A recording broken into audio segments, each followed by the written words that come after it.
Good evening, ladies and gentlemen, and welcome to the Stephanie Stevens Show. I am Stephanie Stevens, and I will be your host for the next 30 to 35 minutes. Today, I have on my show one of the students from York University. I think it's his final year.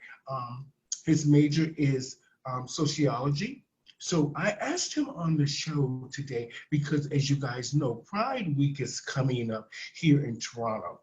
So we wanted to understand a young person's view, Black, um, understanding the causes of HIV, the prevention of HIV, and just the education behind HIV.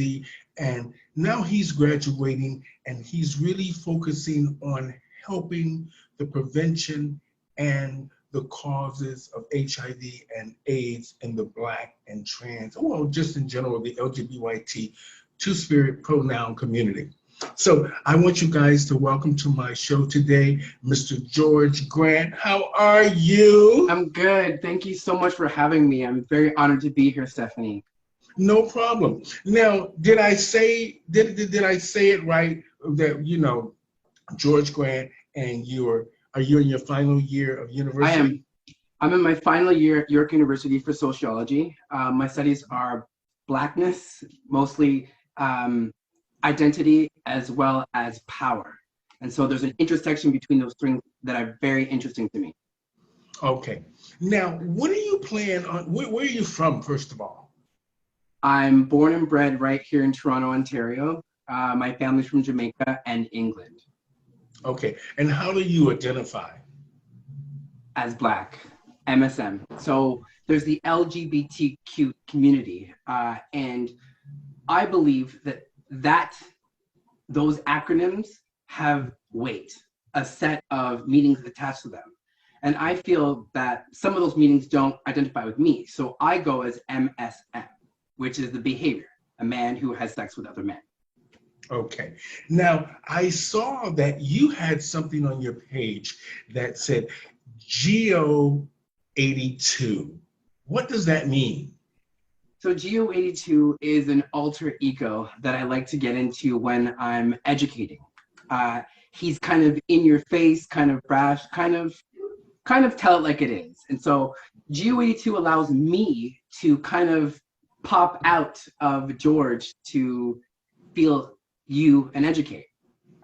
Okay. I like that when you said that you're sort of an upfront kind of person. I like people that are very direct because sometimes honesty is the best way of delivering a message and making a point of view that sometimes needs to be heard. Yeah. Now, so you're graduating with a sociology degree. Now, That's correct. what do you plan on doing? What is your focus after you graduate? So again, my training is mostly around the Black community and HIV and trans community. So as you know, as a Black community, we're already marginalized. And I think trans are even more marginalized than that. So there's a high prevalence of HIV within that community. And so what I want to do with my degree is find a way to galvanize all the knowledge out there and make systems as well as preventions that work for everybody and not just the dominant party. Okay. Now, as you know, as a Black person and us just as Black people, we have a hard time accepting sometimes the reality of just who we are. And then when we get in certain situations like HIV or whatever the other STDs are, or just in a medical crisis in general, we don't seek the help we should be seeking. Correct. I'm so glad you touched on that. During my, I guess, education, right? Because I myself had issues that this work had brought up. I find that we're difficult to grasp the information in front of us because it's not given to us in a way that we can grasp it, right? It's speaking in a language that isn't speaking to us. So I find that it isn't that we're, I'd say, hard, of asking for help is that we don't know how to navigate the systems in which we can find help. Okay. Now, do you think that's one, I listened to Patti LaBelle a lot. I'm sure you know who she is, the singer. Yeah. And Yeah. she said sometimes we get in our own way. Now, for me, I think, do you think it's that sometimes Black people are ashamed that gets in their way? Okay, yes. I'm going to say yeah. A lot of it is, first off, our identities. Our identities are given to us by a dominant narrative. So right off the bat, we are stumbling to find out who we are. Then you hit somebody with this, stumbling a system they don't understand. Absolutely, we're going to come across some issues. And I find that when we could admit that A, there's a problem, B, it's affecting our community, and C, we need to have a bigger conversation, then I think we can change things a little bit better and get the ball rolling. Okay. Now, are you working at Black Cap at this time? I'm not working at Black Cap at this time. I've been out of Black Cap for a while. I've done other works. I've actually did a workshop called Resistance, Images, and Power. And it was my way of kind of flexing my sociology degree, or almost degree. Okay. Now, where is that program? Well, the program was held October 5th of last year, and it was at a gallery just downtown called TWP. And it's called We Are the Paper. It was actually a Black-only space. I requested it just because I wanted to have an intimate conversation about images about us and power. Now, do you think, now, as you know, like you just said, images are power. They are real power. Why is it that, I've noticed in the last 10, 15 years, Black images have been appearing on HIV prevention messages. I've seen a few commercials with Black faces that speak honestly about what they're going through. And it sends a powerful message to the Black community. But yet we still find that, I'm going to say, for example, when Black Cap was at the PWA Foundation in that building, they seem to have a hard time having Black people access the programs in that building. It's funny you say that because I was one of those people in the PWA building. Myself with Mary Dago were actually satellites there. And yeah, it was difficult for I'm going to say, our people to access the building. There are a lot of barriers. Some of them were just say clash of personalities. And I think it was absolutely necessary for Black Cap to have its own space. As I will advocate for Blacks to have their own space, some conversations we need to have by ourselves without other ears available. Sometimes we have to be candid with ourselves, and we don't want other ears available. So I think accessing services for PWA was probably a lot of barriers going there. Okay, because I'm sure the PWA looked at everybody as the same under one umbrella. And like you said, sometimes we need to just deal with each other one-on-one. And because we understand each other. And like I tell people this all the time, no matter being Black around the world, I can go anywhere and fit into any Black culture because it's just, we understand each other. Right. No matter what language you speak, you're Black, we know what time it is. Now, what do you want to do now that you graduate? What is it that you want to do? Well, I've started an initiative called Black City. And what I really want to do is have a space for us to talk about us. Like I said, images are very powerful. And often the images that we've seen about ourselves haven't been produced by us. So it's almost as if somebody else is telling you who you can be. I think having a space for us to talk about who we can be without everybody else chirping in and telling that is exactly what I want to do. So Black City's first thing is called the Village Social Media. Yes, you heard it. I'm going to try and do a Black owned and operated social media platform, and all the proceeds would go towards helping Black communities. And I'm not going to say that anybody gave 1,000 or 100,000 to Trump's campaign. All I'm going to say is Black City Village is going to be pro-Black, and all money is going to go towards helping Black social. That's it. Okay. Now that you said that about Donald Trump, I'm from Orlando. Right. And it's the Bible Belt. Now, I'm gonna be honest, my parents were Republican, okay? They were straight out Republican, and that's how we grew up. Not necessarily that I voted in that way as I got older and had to make my own choices.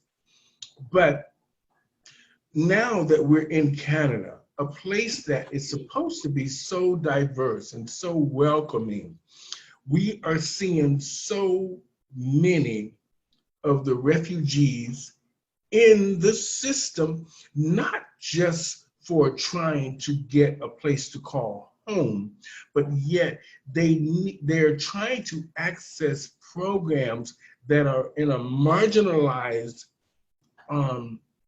system already. Now, how do you tell Black people who come from a country that their country where they feel like they're at home, but yet they come here and want to feel at home because they're coming from something that doesn't offer them programs that can sort of make their lives better?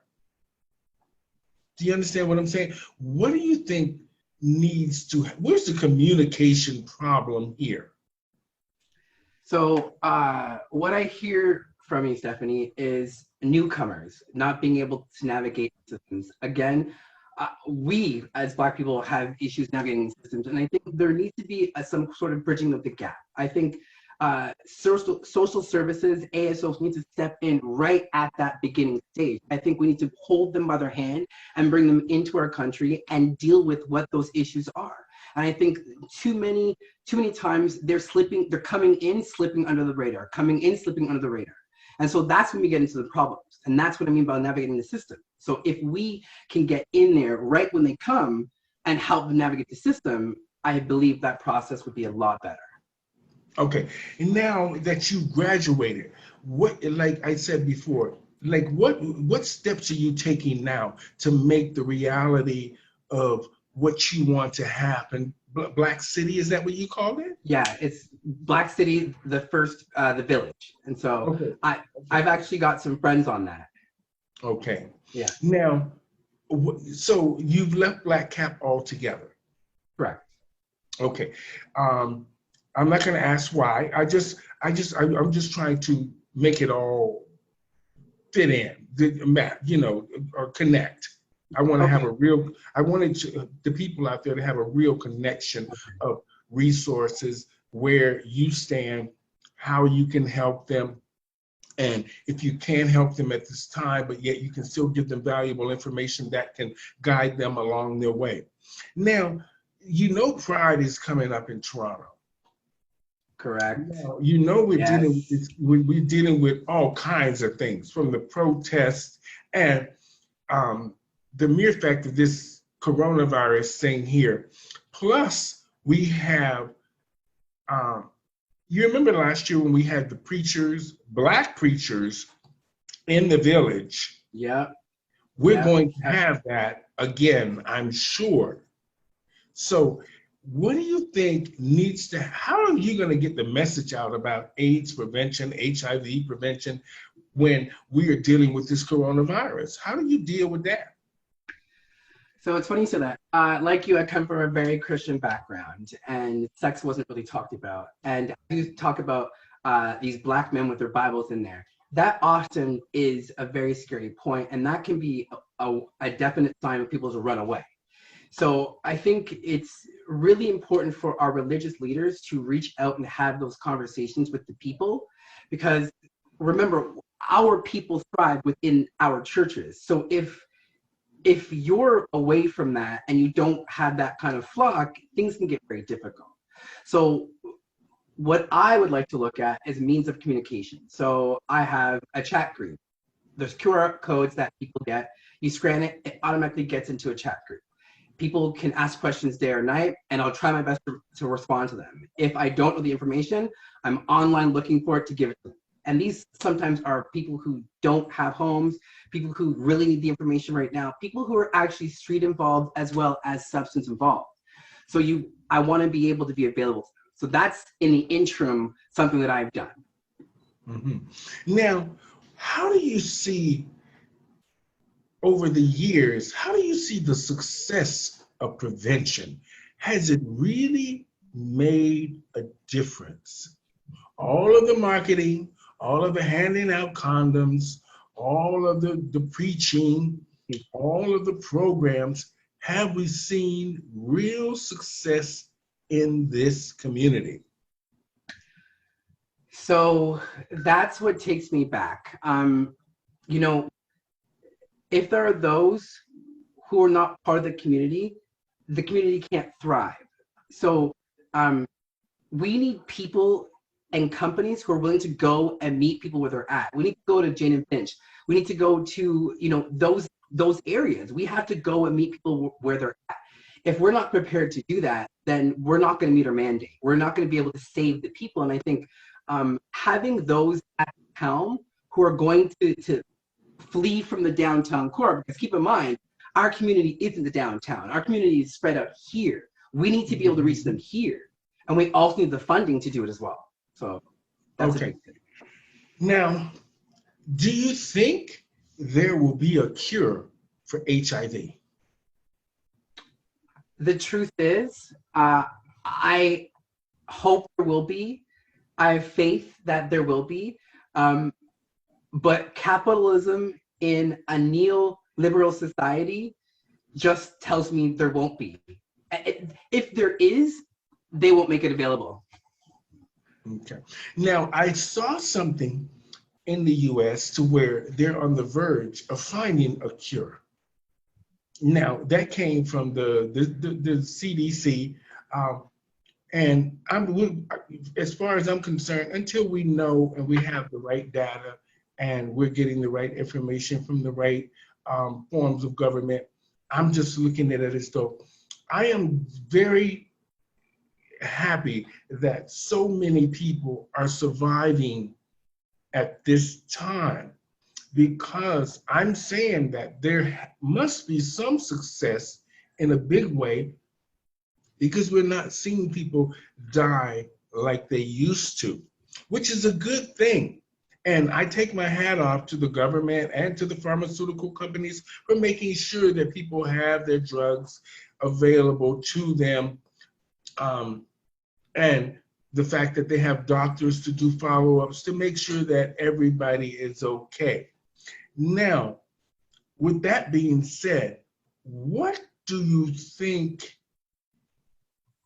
should happen for the next prevention? What's the next phase we should go to for prevention? We already know, like you said, we give out the condoms, we put out the educational material, but still people aren't getting it.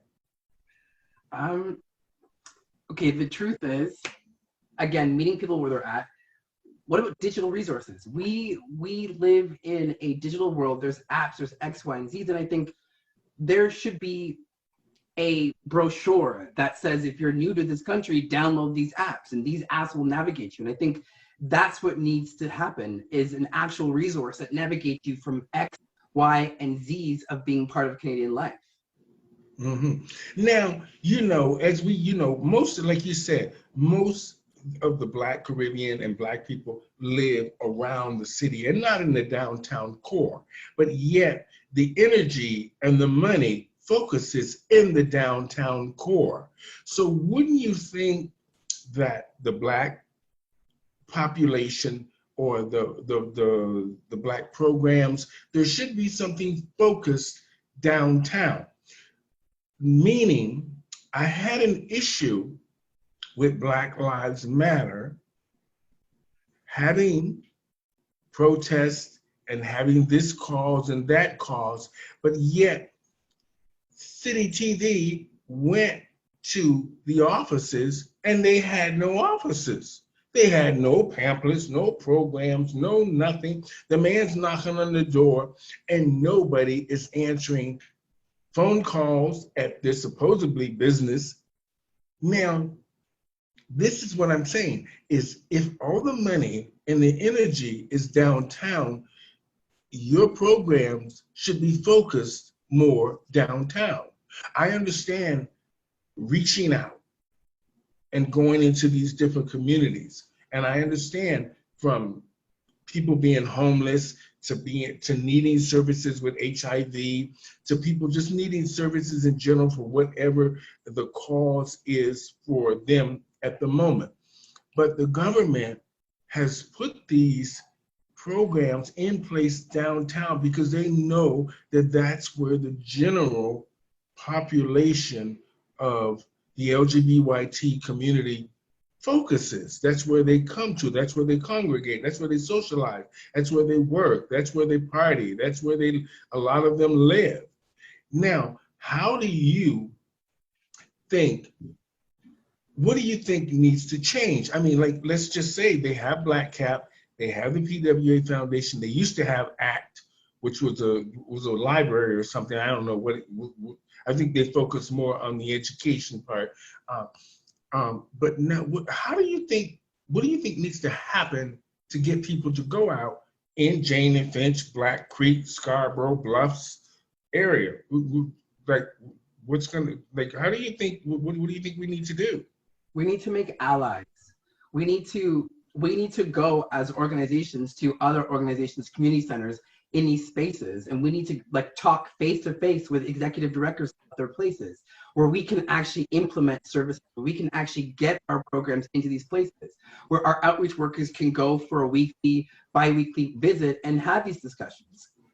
Now, now that you said that, I did a little homework.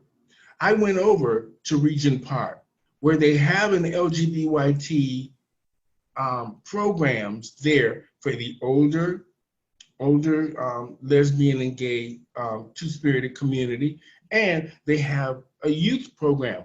But when I sat around just so I could watch and see how many people actually showed up at these programs. The programs are there, but 2 or 3 people access them. Yes. For me, it's about reaching people where they're at. And again, so what we're feeling is there are people who are actually not identified. They slip through the cracks. There are people who don't want to identify. They're slipping through the cracks. But sometimes these people will come and access services downtown. So, there are people who don't want to be associated with gayness. There are people who live completely different lives. What needs to happen is we have to be able to meet them where they're at and direct them to services without them having to compromise quote unquote identity that they're in. Okay, now I'm going to say this here because I think it needs to be said. It's been on my mind since he said this to me. Now, I asked someone to do my show because I felt that somebody from the community that I think is trying to do something on his own and trying to make an impact on something I think is probably a better market in the U.S. than it is here. But I asked him to take a stand on something within our community. And you know what he said to me? This is a Black man. He said this to me: your audience is not my audience. And I thought to myself, here goes the divide again. Right. So yeah. You're listening to me and you're watching what I do, and you see that I'm not on one side of the coin or the other side, but our audiences are not the same. No. Meaning that you don't, for me, I would use any voice I had in any medium to get my word and my message across to someone that might be more popular or has a bigger audience. Right. But you're letting pride and the fact of maybe some jealousy get in because you're not. I'm not trying to think for this person, but I said, okay, thank you. You saw it. Yeah, Yeah. you were able to see that they put up this block. And I think that right there, so you see it all the time. And that block prevents that person from accessing services, from going where they need to go to fix what's ailing them in their life. You know, it's a shame that happens a lot with us. But you know, it's funny. I've been reaching out to a lot of the American girls, and I didn't reach out to a lot of the Black girls here. Only the ones that I thought that really understood our cause, our plight. I'm not here to gain anything but knowledge and to help. That's all Stephanie's trying to do. If something good comes out of all this, we're blessed, all of us. Right. So right. I look at it that way. But the American girls seem to be more outreaching, more ready to educate, even when they don't have much themselves. But yet the girls here, and even some of the guys, they have this thing on their shoulder that they just can't seem to get off. It's like, you came from this country, you're now in Canada, you can take those bricks off your shoulders. And let's try to work together for a common goal. Now, for me, I am really glad that, you know, when this is Pride Week in Toronto, usually we will be carrying on and having a good time. But in the last few years, so many dark things that have happened with Pride, from the Black Lives Matter stopping the parade to the Black preachers getting on Church Street preaching stuff that they didn't do before, and stuff that we didn't let happen before, stuff that we didn't let, because Pride is really about celebration, not about you trying to voice a cause. This is one day or a week of celebration that should be enjoyed by all. We're not here to try to, you know, we're not here for you to be trying to stop the celebration of what people work so hard for. And in general, I think Pride is for us all. And the mere fact of, yes, we give out pamphlets for this and this because we want our community to be educated and informed. But I am glad there's people like you that are educated that can help us maybe see some light at the end of this tunnel. I see that you created some group called Socialite 411. Yes, so while I was at Black Cap, I created this thing called Socialite 411, and one of my mentors, Anthony Backus, was very instrumental in helping this with me. But it was a space for trans questioning Black youth because there wasn't one that we can go to and get information and just hang out. So I had the pleasure of creating it, and it is still running, actually. I think it was before, you know, the Rona, but it's literally was running every Thursday at Black Cap's head office. So okay, so what are you going to do now that it's Pride Week in Toronto? What are your plans? Like, they just asked me to do a virtual show again, you know, and I really don't even understand what a virtual show is. I'm going to do it. I'm going to try to do it anyway because you know, I just have to do my part. But what are you going to be doing?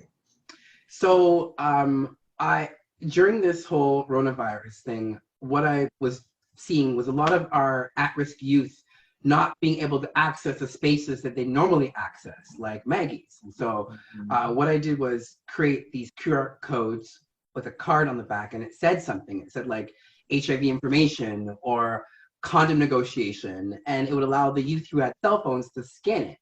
Then it would be a big, huge chat where the youth can ask questions and basically learn from each other and debunk any misinformation. So that's what I want to do with Pride. Okay, what is this place called Maggie's? What's that? So Maggie's is a place for street workers to go and get information, health, even medical advice, which is great. And it's a very underutilized service. Okay, what is your advice to Black men? Black men from the Caribbean or from wherever they're from, and they feel like they have some shame and they feel like they don't want to access these programs because they're nervous or they're embarrassed. What do you think they should be doing to access these services? What's your advice to them? It's hard, but keep in mind we're family. We're all tribe, and I think once you walk into a space and you understand that you're now in a place of love and happiness, you're just gonna have all your worries disappear, and you'll be able to get the services. I think just walking in will be enough, and I really believe there are so many of us who are fighting getting tested, who are fighting taking PrEP. And PrEP is pre-exposure prophylactics for those of us who don't know. But there are ways. So I say just go into your nearest ASO or Google it. That's what I would say. Okay. Now, it was great talking to you. I want you to have a great Pride. Do something, though. Do something. I will. I'll send you pictures. I will send you pictures of all the parties. Okay. Now, we're going to wrap it up here shortly. I just want to say that, it's a great thing that you're doing. It's a great thing that you're trying to start something that's Black owned and operated and trying to get the message and letting that other Black people know that there's other Black people out there that will help them without shaming them and without embarrassing them, and just is truly willing to help without any alternative motives. And to my Black brothers and sisters out there, please reach out to George Grant. He is here to help you or guide you along the way for information that can help you. And we're just grateful that so many people are, reaching out and getting the services they need for HIV prevention. And the mere fact of just that, people are living longer, and the fact that, we're doing things now for each other that we didn't do long time ago. We're kind of communicating, just a little bit more communication, and I think we're all going to be on the same page. Yes, so definitely. I just want to say thank you, George, so much for doing what you do. Have a great and safe Pride.